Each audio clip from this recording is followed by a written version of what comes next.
एक बार की बात है, एक बहुत बड़ा नेता एक साधु के छोटे से आश्रम में गया, क्योंकि उसने बहुत सुना था उस साधु के बारे में और उसके मन में आया कि मैं एक बार जाकर के देखता हूं कि लोग इतनी तारीफ क्यों करते हैं उसकी। तो जब वो उस आश्रम में गया तो वहां पर एक छोटा सा कमरा था जहां पर एक कालीन बिछा हुआ था। वहां पर कुछ लोग बैठे हुए थे नीचे और साधु जी सामने बैठे हुए थे। कुछ सवाल जवाब चल रहा था। तो जैसे ही वो अंदर गया, वो अकेला नहीं था, उसके साथ में 4 बॉडीगार्ड्स भी थे और उसको ये आदत थी कि जहां पर भी वो जाता था लोग अपनी जगह से खड़े हो जाते थे, उसकी तरफ देखते थे, हाथ जोड़ते थे, अपना सर झुकाते थे। लेकिन यहां पर ऐसा कुछ भी नहीं हुआ। साधु ने उसकी तरफ देखा तक नहीं, क्योंकि वो साधु किसी के सवाल का जवाब दे रहे थे। लेकिन नेता को इस बात पे गुस्सा आ गया। नेता को लगा कि ये मेरी बेइज्जती है। तो उस नेता ने साधु की बात को बीच में ही काटते हुए थोड़ा गुस्से से कहा, मैं आपसे कुछ कहना चाहता हूं। साधु ने उसकी तरफ देखा और बोले, आप थोड़ी देर रुकिए, पहले मैं इनके सवाल का जवाब दे लूं, उसके बाद में मैं आपसे बात करूंगा। तब तक अगर आप चाहें तो आप बैठ सकते हैं। बस साधु का इतना कहने की देर थी। नेता का चेहरा गुस्से से लाल हो गया और फिर उसने अपना सारा गुस्सा उस साधु के ऊपर निकाल दिया। अभी तक वो नेता बहुत ही तमीज से बात कर रहा था, यानी कि आप कह करके बात कर रहा था। अब वो तू तड़ाक पे उतर आया। नेता ने उस साधु को कहा, तुझे पता भी है मैं कौन हूं और तू किससे बात कर रहा है? साधु ने उसकी तरफ देखा और कहा, मुझे इससे कोई फर्क नहीं पड़ता कि आप कौन हैं, लेकिन आप जो कोई भी है, अगर आप चाहते हैं कि मैं आपके सवाल का जवाब दूं या आपसे बात करूं तो आपको कुछ देर रुकना होगा। और साधु के ये कहते ही नेता गुस्से से पागल हो गया और वहीं सबके सामने चीखने चिल्लाने लग गया, अब मैं तुझे तेरी असली औकात दिखाऊंगा।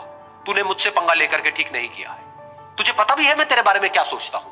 साधु ने फिर से उसकी तरफ देखा और बड़े ही प्रेम से कहा कि मुझे इससे कोई फर्क नहीं पड़ता है कि आप मेरे बारे में क्या सोचते हैं। आप जो चाहे वो मेरे बारे में सोच सकते हैं। फिर उस नेता ने बोला कि तू चाहे सुनना चाहता है या नहीं, लेकिन मैं तुझे बताऊंगा यही सबके सामने कि मैं तेरे बारे में क्या सोचता हूं। तू एक बहुत ही घटिया इंसान है। तू कोई साधु नहीं है, तू एक ढोंगी है, पाखंडी है, और यहां पर जितने भी लोग बैठे हैं उन सबको बेवकूफ बना रहा है।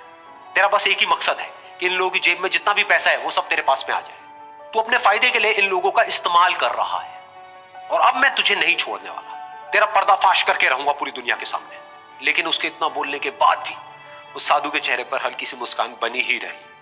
ये देखकर वो और दिल मिला गया और उसने कहा, अब बहुत हुआ, अब मैं यहां 1 मिनट भी नहीं रुकने वाला। लेकिन अभी भी तेरे पास में मौका है। अगर मुझसे माफी मांगनी है या मुझसे कुछ कहना है तो कह सकता है। इतना सब होने के बाद भी साधु बिल्कुल शांत था और उनके चेहरे पर एक मुस्कान थी। उन्होंने अपनी आंखें बंद कर ली। फिर साधु ने अपनी आंखें खोली, हाथ जोड़े और कहा कि मुझे आपसे कोई गिला शिकवा नहीं है। मेरे मन में आपके लिए कोई भी गलत ख्याल नहीं है।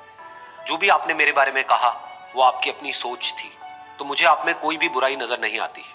मुझे आप एक बहुत ही भले इंसान लगते हैं। और साधु के इतना कहते ही नेताजी का दिमाग 7वें आसमान पर पहुंच गया। उनके चेहरे पर एक अजीब सी खुशी थी, क्योंकि उस साधु ने वही कहा जो बाकी सब लोग उस नेता को कहते हैं। और वो खुशी खुशी उस आश्रम से अपने घर की तरफ चला गया और जा करके अपने पिताजी के साथ में बैठ गया। उसके पिताजी की आंखें बंद थी और वो ध्यान में थे। पूरी जिंदगी उन्होंने सिर्फ लोगों की सेवा करी और बदले में कुछ भी एक्सपेक्ट नहीं किया। तो थोड़ी देर बाद जब उन्होंने अपनी आंखें खोली और देखा अपने बेटे को अपने साथ बैठे हुए, तो उनके बेटे के चेहरे पर आज एक अजीब सी खुशी थी जो आज से पहले उन्होंने कभी नहीं देखी थी। फिर उसने एक एक करके सब कुछ बताया कि आज क्या हुआ, किस तरह से वो आश्रम गया, वहां पर क्या हुआ, उसने क्या कहा, उन्होंने क्या कहा। तो जब इसके पिताजी ने पूरी बात सुनी तो थोड़ा सा मुस्कुराए और अपने बेटे को देख करके बोले कि उन्होंने तुम्हारी तारीफ नहीं करी है, क्योंकि उन्होंने वो नहीं कहा कि जो तुम हो, उन्होंने वो कहा कि जो वो खुद है। और तुमने जो भी कुछ उनको कहा वो नहीं कहा कि जो वो है, बल्कि तुमने वो कहा जो तुम खुद हो। यही बात वेदों में भी कही गई है, यथा दृष्टि तथा सृष्टि। ये दुनिया तुम्हें वैसी नहीं दिखती है जैसी कि ये दुनिया है। ये दुनिया तुम्हें वैसी दिखती है जैसे तुम खुद हो। जिसकी नजर जैसी है उसके लिए ये दुनिया वैसी ही है। तो अगर तुम अपनी दुनिया को बदलना चाहते हो तो उसका सिर्फ एक तरीका है, अपनी नजर को बदलो।